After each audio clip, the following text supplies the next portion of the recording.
வணக்கம். புதுவை அரசு செய்தி மற்றும் விளம்பரத்துறை சார்பில் தந்தை பெரியாரின் பிறந்தநாள் விழா கொண்டாடப்பட்டது. இதனை முன்னிட்டு பெரியாரின் சிலைக்கு முதலமைச்சர் திரு ரங்கசாமி மாலை அணிவித்து மரியாதை செலுத்தினார். புதுவை அரசு செய்தி மற்றும் விளம்பரத்துறை சார்பில் தந்தை பெரியாரின் பிறந்தநாள் விழா கொண்டாடப்பட்டது. இதனை முன்னிட்டு பாலாஜி திரையரங்கம் அருகே உள்ள அவரது சிலைக்கு மாலை அணிவித்து மரியாதை செலுத்தும் நிகழ்ச்சி நடைபெற்றது. நிகழ்ச்சியில் முதல்வர் திரு ரங்கசாமி கலந்து கொண்டு சிலைக்கு மாலை அணிவித்து மரியாதை செலுத்தினார். அதனைத் தொடர்ந்து சபாநாயகர் திரு சபாபதி மாலை அணிவித்து மரியாதை செலுத்தினார். பின்னர் அமைச்சர் திரு ராஜவேலு மாலை அணிவித்து மரியாதை செலுத்தினார். இதனிடையே அங்கு வந்த முன்னாள் அமைச்சர் திரு விஸ்வநாதனும் பெரியார் சிலைக்கு மாலை அணிவித்து மரியாதை செலுத்தினார். நிகழ்ச்சியில் அரசு அதிகாரிகள் உள்பட பலர் கலந்து கொண்டனர். பிள்ளை தோட்டத்தில் வெடித்தது வெடிகுண்டு அல்ல, சாதாரண பட்டாசுதான் என்று SSP சந்திரன் விளக்கம் அளித்துள்ளார். இது தொடர்பாக SSP சந்திரன் கூறுகையில், பிள்ளை தோட்டத்தில் நேற்று முன்தினம் வெடிகுண்டு வெடித்தது போல பயங்கர சத்தம் கேட்டது. இதனால் மக்கள் பீதி அடைந்தனர். வெடிகுண்டு வெடித்ததாக புரளி ஏற்பட்டது.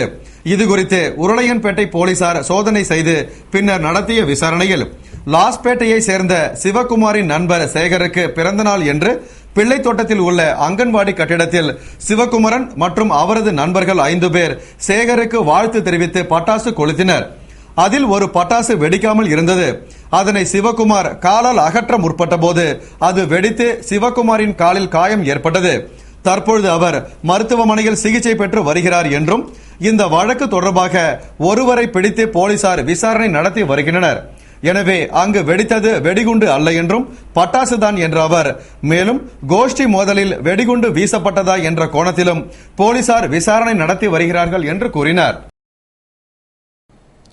தந்தை பெரியாரின் 133வது பிறந்த நாளை முன்னிட்டு திராவிட முன்னேற்றக் கழக மாநில அமைப்பாளர் திரு ஜானகிராமன் தலைமையில் திராவிட முன்னேற்றக் கழகத்தினர் பெரியார் சிலைக்கு மாலை அணிவித்து மரியாதை செய்தனர். புதுவையில் தந்தை பெரியாரின் 133வது பிறந்தநாள் விழா சிறப்பாக கொண்டாடப்பட்டது. இதனை முன்னிட்டு திமுக மாநில அமைப்பாளர் ஜானகிராமன் தலைமையில் துணை அமைப்பாளர் SP சிவகுமார், இளைஞரணி அமைப்பாளர் சிவா, முன்னாள் சட்டமன்ற உறுப்பினர்கள் MAS சுப்பிரமணியன், ராஜாராம், கென்னடி, திமுக தொகுதி செயலாளர் ஏம்பலம் செல்வம், சந்திரேஷ்குமார், தட்டாஞ்சாவடி இளங்கோ, இளைஞரணி துணை அமைப்பாளர் லோக கணேசன், அரியாங்குப்பம் இளங்கோவன் உள்ளிட்ட திமுக நிர்வாகிகள் பெரியாரின் சிலைக்கு மாலை அணிவித்து மரியாதை செய்தனர். அதேபோன்று பாட்டாளி மக்கள் கட்சி சார்பில் முன்னாள் சட்டமன்ற உறுப்பினரும் பாமக மாநில செயலாளருமான அனந்தராமன் தலைமையில் கட்சி ஆலோசகர் ராமகிருஷ்ண கவுண்டர், வன்னியர் சங்க செயலாளர் ஞானசேகர் உள்ளிட்ட நிர்வாகிகள் மாலை அணிவித்து மரியாதை செய்தனர். அதேபோன்று விடுதலை சிறுத்தைகள் சார்பில் மாநில அமைப்பு செயலாளர் பாவனன் தலைமையில் மாநில செயலாளர் அமுதவன் மற்றும் நிர்வாகிகள் மாலை அணிவித்து மரியாதை செலுத்தினர். அதேபோன்று திராவிடர் கழகம் சார்பில் தலைவர் வீரமணி, செயலாளர் அன்பரசன், கடலூர் மண்டல தலைவர் சம்பந்தம் உள்பட பலர் மாலை அணிவித்தனர். பின்னர் அனைவருக்கும் இனிப்பு வழங்கினர். அதேபோன்று பெரியார் திராவிடர் கழகம் சார்பில் தந்தை பிரியன் தலைமையில் நிர்வாகிகள் மாலை அணிவித்து மரியாதை செய்தனர். தொடர்ந்து பகுஜன் சமாஜ் கட்சி தலைவர் சோமசுந்தரம் தலைமையில் நிர்வாகிகள் மாலை அணிவித்து மரியாதை செலுத்தினர். பின்னர் புதிய நீதி கட்சி சார்பில் பொன்னுரங்கம் தலைமையில் அதன் நிர்வாகிகள் மாலை அணிவித்தனர். அதேபோன்று புரட்சியாளர் அம்பேத்கர் மக்கள் படை சார்பில் அமைப்பாளர் மூர்த்தி தலைமையில் கௌரவ தலைவர் சுவாமிவேல், தலைவர் பாவடராயன் உள்ளிட்ட நிர்வாகிகள் மாலை அணிவித்து மரியாதை செய்தனர். செப்டம்பர் 2011 நடைபெறவுள்ள +2 தனித் தேர்வர்களுக்கு நுழைவுச் சீட்டு வழங்கப்படுகிறது என்று பள்ளிக்கல்வி இணை இயக்குநர் கிருஷ்ணராஜ் கூறியுள்ளார். இது தொடர்பாக பள்ளி கல்வி இணை இயக்குநர் கிருஷ்ணராஜ் கூறுகையில், செப்டம்பர் 2011 நடைபெறவுள்ள +2 தேர்வுக்கு விண்ணப்பித்த தனித் தேர்வர்களுக்கு 16ஆம் தேதி முதல் 21ஆம் தேதி வரை வேலை நாட்களில் மட்டும் முதலியார்பேட்டை ஜீவானந்தம் அரசு மேல்நிலைப் பள்ளியில் நுழைவுச் சீட்டு வழங்கப்படும் என்றும், முதன்முறையாக தேர்வு எழுத விண்ணப்பித்தவர்களில் மொழிப்பாடம், ஆங்கிலம், சிறப்பு மொழி எழுதும் தேர்வர்கள் கேட்டல், பேசுதல் திறன் கண்டிப்பாக செய்ய வேண்டும். இவற்றிற்கான செயல்முறை தேர்வின் தேதியை தேர்வர்கள் சம்பந்தப்பட்ட தேர்வு மைய முதன்மை கண்காணிப்பாளரை அணுகி அறிந்து கொள்ள வேண்டும் என்று, மேலும் தேர்வர்கள் தாம் எழுதும் முதல் தேர்வு நாளன்று 30 ரூபாய் தபால் தலை ஒட்டிய சுய விலாசமிட்ட உரையை தேர்வு மையத்தில் ஒப்படைக்க வேண்டும் என்று கூறினார். பெட்ரோல் விலையை உயர்த்தியது எண்ணெய் நிறுவனங்கள் தான் என்று மத்திய நிதி அமைச்சர் பிரணாப் முகர்ஜி கூறியுள்ளார். பெட்ரோல் விலை உயர்விற்கு பல்வேறு அரசியல் கட்சி தலைவர்களும் கண்டனம் தெரிவித்து வருகின்றனர். இது தொடர்பாக மத்திய நிதியமைச்சர் பிரணாப் முகர்ஜி கூறுகையில், பெட்ரோல், டீசல், மண்ணெண்ணெய், சமையல் எரிவாயு விலையை மத்திய அரசுதான் நிர்ணயம் செய்து வந்தது. ஆனால் சர்வதேச சந்தையில் கச்சா எண்ணெய் விலைக்கு ஏற்ப பெட்ரோல் விலையை மட்டும் எண்ணெய் நிறுவனங்களே நிர்ணயம் செய்து கொள்ளலாம் என்று மத்திய அரசு கடந்த ஜூன் மாதம் தனது கட்டுப்பாட்டிலிருந்து விடுவித்து எண்ணெய் நிறுவனங்களிடமே ஒப்படைத்தது. ஆகவே பெட்ரோல் விலை உயர்வை பொறுத்தமட்டில் எண்ணெய் நிறுவனங்களே விலையை நிர்ணயம் செய்து வருகின்றன. அதன்படி தற்பொழுது எண்ணெய் நிறுவனங்கள் தான் பெட்ரோல் விலையை உயர்த்தியுள்ளன என்று கூறினார். புதுவை இந்திரா நகர் இடைத்தேர்தலில் வேட்பாளர் யார் என்பது குறித்து ஆலோசனை நடத்த மாநில காங்கிரஸ் தலைவர் திரு ஏ வி சுப்பிரமணியன் டெல்லி சென்றுள்ளார். புதுவையில் இந்திரா நகர் இடைத்தேர்தல் அக்டோபர் 13ஆம் தேதி நடைபெற உள்ளது. இதில் காங்கிரஸ் வேட்பாளர் யார் என்று இன்னும் அறிவிக்கப்படவில்லை. இங்கு காங்கிரஸ் கட்சி சார்பில் கடந்த முறை போட்டியிட்ட ஏகேடி ஆறுமுகம் மீண்டும் போட்டியிட அதிக வாய்ப்புள்ளது என்று கூறப்படுகிறது. இந்நிலையில் புதுவை மாநில காங்கிரஸ் பொறுப்பாளரான மத்திய அமைச்சர் குலாம் நபி ஆசாத் வெளிநாடு செல்ல உள்ளார். எனவே இடைத்தேர்தலில் காங்கிரஸ் வேட்பாளரை நிறுத்துவது குறித்தும் கட்சியின் வளர்ச்சி குறித்தும் பேசுவதற்காக மாநில காங்கிரஸ் தலைவர் ஏ வி சுப்பிரமணியன் மற்றும் சட்டசபை எதிர்க்கட்சி தலைவர் வைத்திலிங்கம் ஆகியோர் புதுவையிலிருந்து சென்னை சென்றனர். பின்னர் அங்கிருந்து விமானம் மூலம் டெல்லி சென்றுள்ளனர். ஆட்சேபனைக்குரிய குறுந்தகவல்கள் குறித்து புகார் செய்யலாம் என்று தேர்தல் துறை தெரிவித்துள்ளது. தேர்தல் விதிமுறைகளுக்கு மாறாகவும் தேர்தல் நன்னடத்தை நெறிமுறைகளுக்கு மாறாகவும் குறுந்தகவல்கள் அனுப்பப்பட்டு வருகிறது. இதனால் பொது தேர்தலை நியாயமாகவும் அமைதியாகவும் நடத்துவதற்கு பாதிப்பு ஏற்படும்.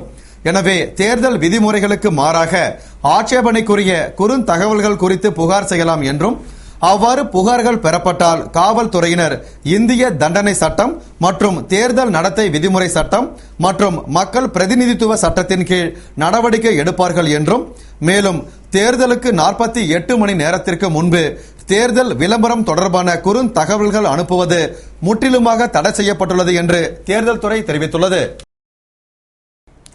பெட்ரோல் விலை உயர்வு அறிவிப்பு அமல்படுத்துவதற்கு முன்பே பெட்ரோல் பங்குகளில் விலை ஏற்றப்படுவதாக இந்திய கம்யூனிஸ்ட் கட்சியின் தேசிய குழு உறுப்பினர் விஸ்வநாதன் குற்றம் சாட்டியுள்ளார்.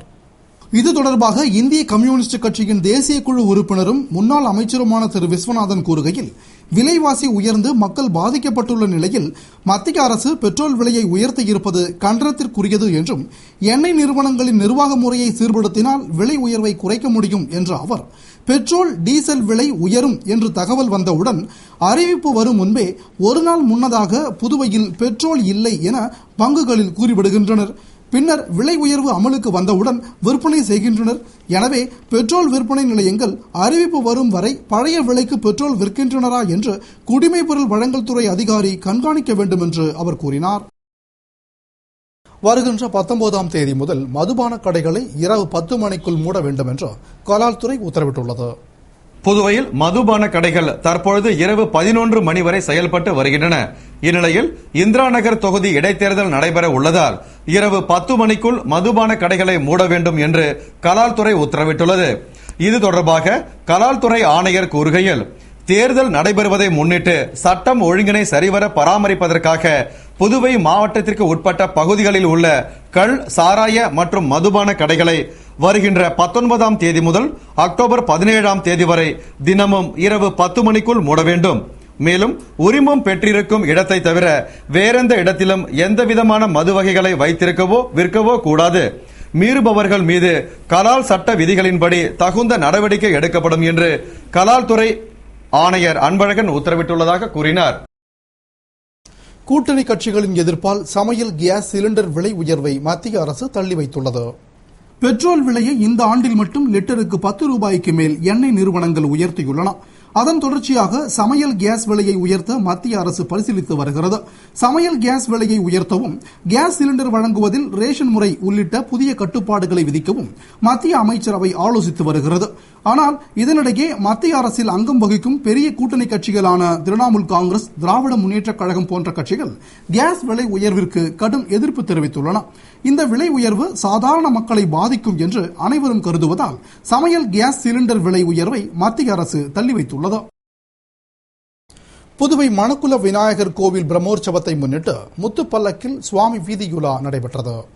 புதுவையின் புகழ்பெற்ற கோவிலான ஸ்ரீ மணக்குள விநாயகர் ஆலயத்தில் 55வது ஆண்டு பிரம்மோற்சவம் வெகு சிறப்பாய் நடைபெற்று வருகிறது.